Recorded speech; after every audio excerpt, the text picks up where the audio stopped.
Hello Aries, Sun, Moon, Rising, and Venus signs. Kamusta kayo? Sana kayo nasa mabuti kayong kalagayan. Welcome back po sa Star Tarot.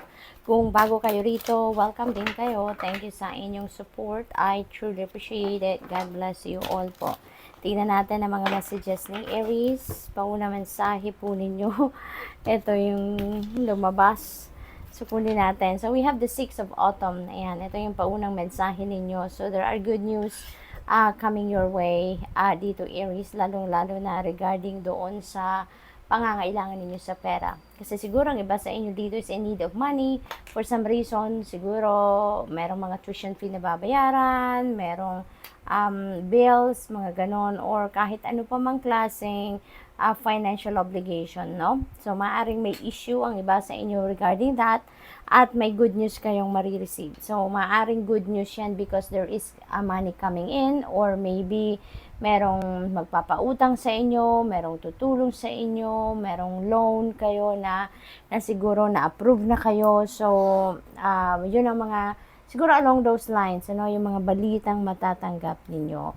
And, there is an unexpected inflow of money dito. May mga windfall of money na maaaring dumating sa inyo sa ngayon, hindi ninyo sukat akalain, ano, na yun ang panggagalingan ng inyong pera. So, posibleng may gano'n ang ganap.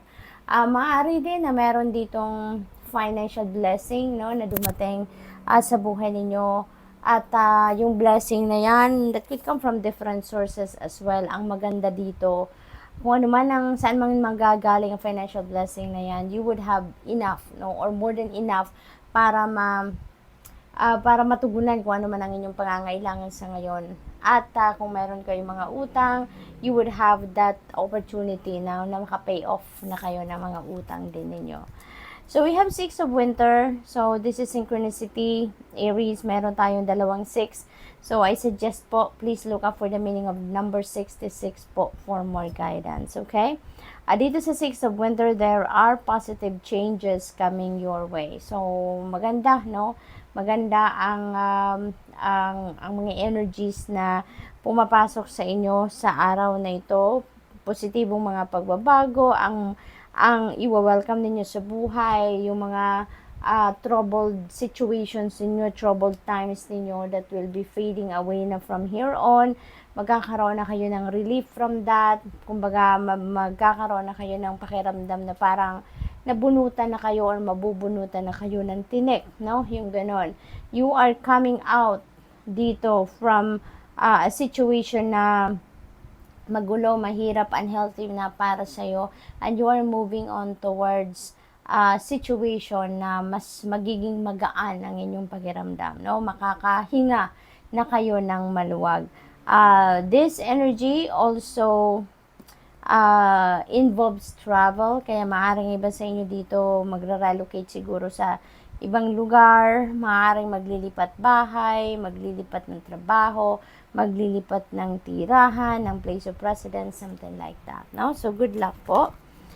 We have 10 of Autumn na yan. Napakaganda, no? Pagdating sa pera, talagang magkakaroon kayo dito ng kaluwagan, magkakaroon kayo dito ng financial blessing, financial opportunities na magdudulot or maghahatid sa inyo ng financial abundance and prosperity, no? So, maaring ito na rin, no, yung inflow of money na to, maaring dito kayo magsisimula ng isang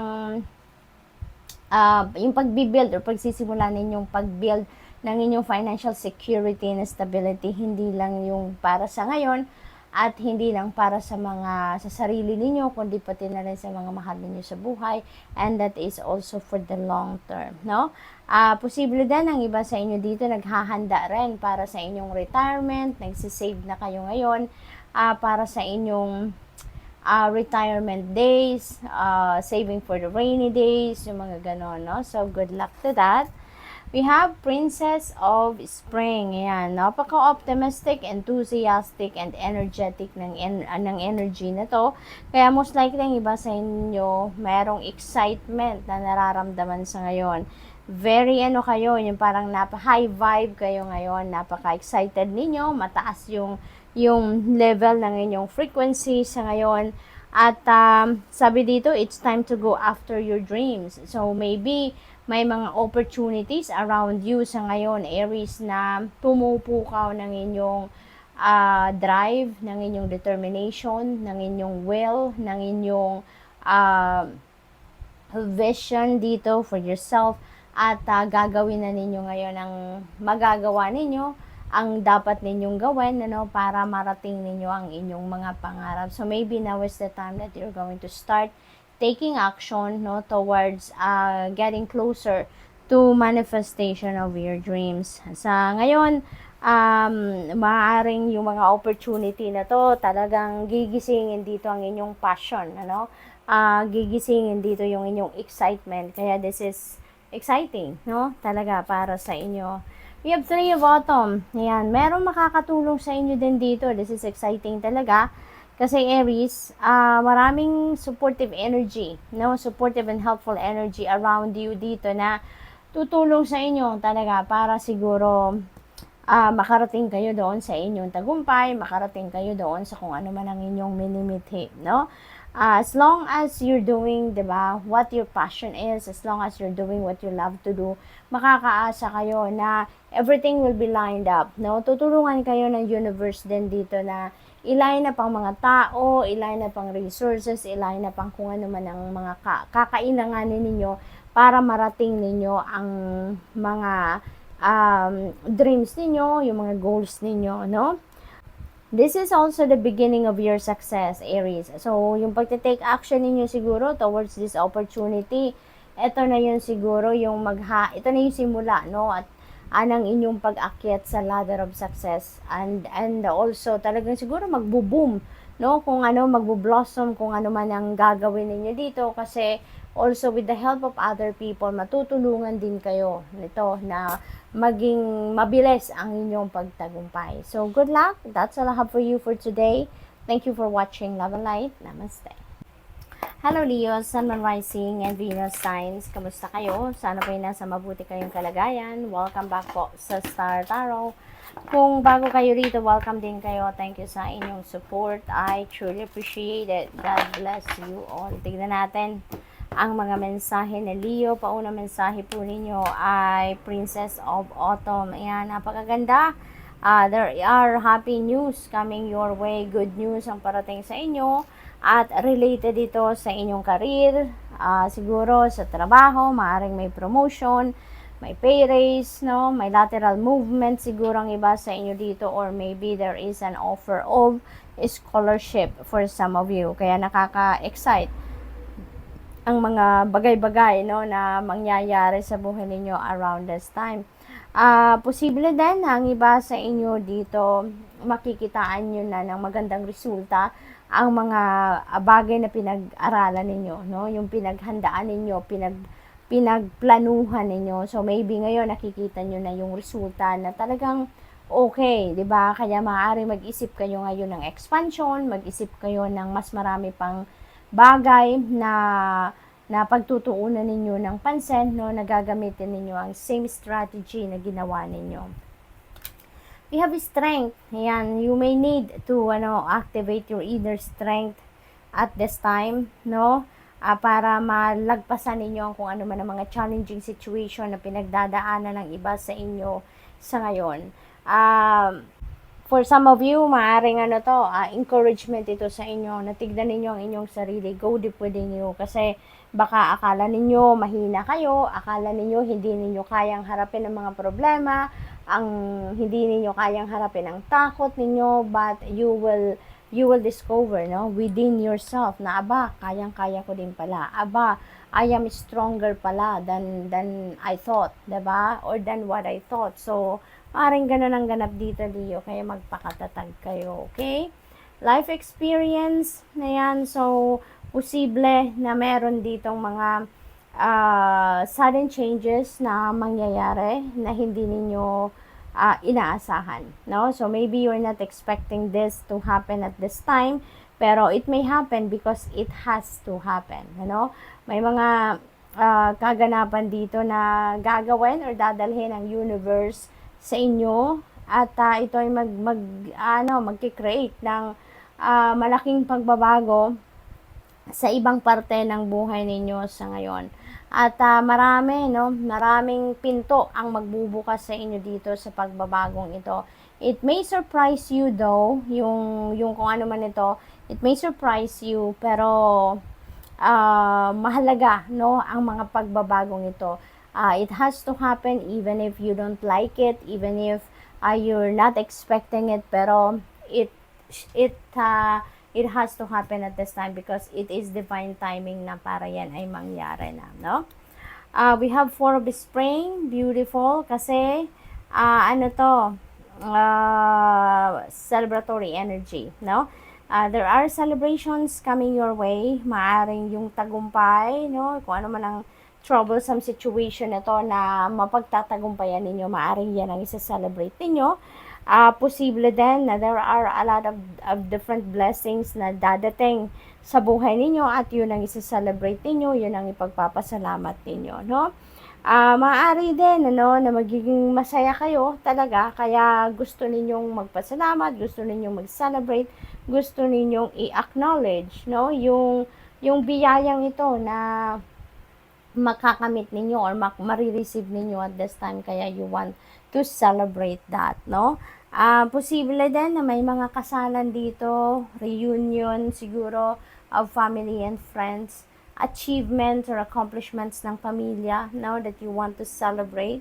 Posibleng ganon. The Emperor, ayan, so meron tayong synchronicity dito. We have Four of Spring and we have number 4. So dalawang 4 na magkasunod. That is number 44. I suggest po, Leo, please look up for the meaning of number 44 for more guidance, okay? Dito sa Emperor energy, napakaganda. You're back on your throne. Kumbaga, no? You're back on track, you're back in order, yung ganon. So, magiging organisado ng muli, systematic ng muli ang inyong mga ginagawa.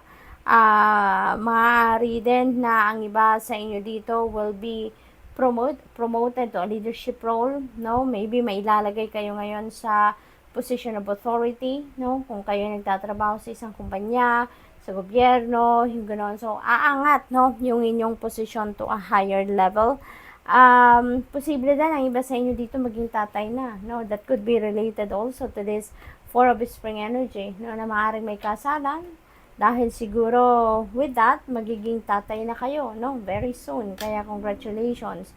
May babalik na din ninyo dito yung dati ninyong sistema sa buhay, no? At tapos na yung mga distractions, tapos na dito yung mga trouble situations na pinagdadaanan ninyo, kaya you will be back to your old you, no? To your old self, na kung gaano kayo ka-organisado, kung gaano kayo ka-systematic sa mga ginagawa ninyo, you'll be back on that. At most likely, mag-focus kayo ngayon sa mga major areas of life ninyo, yung family and relationships, yung money, career, finances, posibleng yun ang pagkakaabalahan ninyo at this time. So, good luck. And that's all I have for you for today. Thank you for watching. Love and light. Namaste. Hello, Sagittarius, Sun, Moon, Rising, and Venus signs. Kamusta kayo? Sana po nasa mabuti kayong kalagayan. Welcome back po sa Star Tarot. Kung bago kayo rito, welcome din kayo. Thank you sa inyong support. I truly appreciate it. God bless you all. Tignan natin ang mga mensahe ni Sag. Una mensahe po ninyo ay 3 of Autumn. Ayan, dito naman sa 3 of Autumn, meron ditong pagtutulungan, meron ditong excitement din for you kasi posibleng you're heading towards success dito, at kaya mas lalo kayong porsigido, mas lalo kayong ganado ang pakiramdam because you know that you're going to succeed dahil ginagawa ninyo kung ano yung passion ninyo, ginagawa ninyo kung ano yung nagpapasaya sa inyo, nagpapasaya sa soul ninyo, no? Kaya ramdam ninyo na you are heading towards success, no? For others of you, maybe there are collaborations coming your way. Maring may mga offer dito of partnerships, posibleng kayo yung mag-o-offer or kayo yung makaka-receive ng offer, no? Yung maring ganun ang ganap dito. And whether you're working solo or whether you're working with a team or with other people, ano kayo hindi nawawala doon yung drive ninyo, hindi nawawala doon yung vision ninyo na gusto ninyong makamit kung ano man yung gusto ninyong marating, no? Ma-achieve ninyo kung ano man yung sinet ninyo sa isip ninyo na gusto ninyong marating. Kaya, you're really going to do anything and everything dito in your power, no? With the help or without the help of partners or collaborators, no? Talagang sisikapin ninyo dito na marating ninyo kung ano man yung gusto ninyong marating. We have 7 of Autumn. Ayan, be patient, no? Sa lahat naman ng kailangan natin or gusto nating marating sa buhay, sometimes we need to be patient. We need to practice more patience and we need to surrender, no? Kasi kung mag-worry tayo over something, and lalo-lalo na kung hindi naman natin kontrolado yan, parang waste of time and waste of energy. So, instead of worrying, magpasensya na lang tayo, maghintay tayo ng tamang panahon, kaya importante na mag-surrender tayo sa Divine Universe. Kasi lahat naman, di ba, ng pangyayari sa buhay natin is according to the Divine Plan. Everything happens in Divine order and timing. Kaya kahit ano man ang pilit natin, ano man ang gawin natin pagkontra, pagpigil, or whatever, kung hindi talaga ukol, hindi bubukol, hindi ba? Kaya we need to be patient pa sa ngayon and avoid worrying because it's not gonna help your situation in any way. Okay? So, siguro, ang pinaka-importanting gawin din ngayon ni Sagittarius is to always tune in with your intuition. Kasi, habang naghihintay kayo, for sure, there are things that you need to focus on, no? At gagabayan kayo ng Divine Universe. For sure, the Divine is sending you messages through your intuition para mabigyan kayo ng idea kung ano yung gagawin ninyo. Okay? So, take time to rest right now and plan for your next steps. And act accordingly, no? Kaya dapat nakikinig kayo sa inyong intuition. Alright?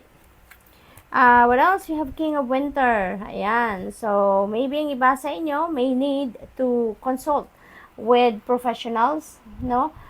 Depende sa inyong sitwasyon, depende sa kung anong klase ng inyong pangangailangan dito or anong area ng buhay ninyo ang kailangan ninyo ng expertise ng iba. Yun ang lalapitan ninyo dito, no?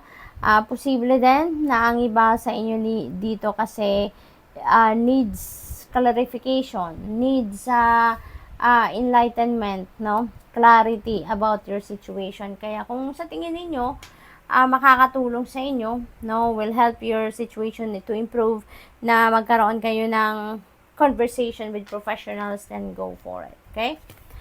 We have ego, we have number 15. Ayan, so, ang iba sa inyo dito, parang yung parang feeling ninyo trapped kayo into something. Pero ang totoo, hindi naman, no?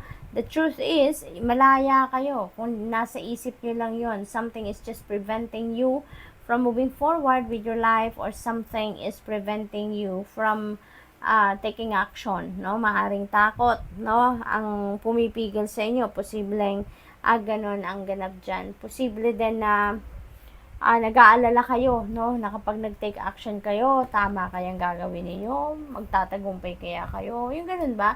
Yung maraming hesitation, procrastination, nagsama-sama na pati na yung takot at worry, no? So, posibleng nandoon sa energy na to yung iba sa inyo. Kaya makakatulong talaga kung ganito ang inyong sitwasyon. Most likely, makakatulong ang pakikipag-usap ninyo sa mga professionals kasi maaaring ilagay ninyo dito sa taong ito, makakausap ninyo yung 100% trust ninyo, and with that, maaring mabago ang mindset ninyo, mabago ang perspective ninyo, no? We have Ace of Autumn, beautiful new beginning energy.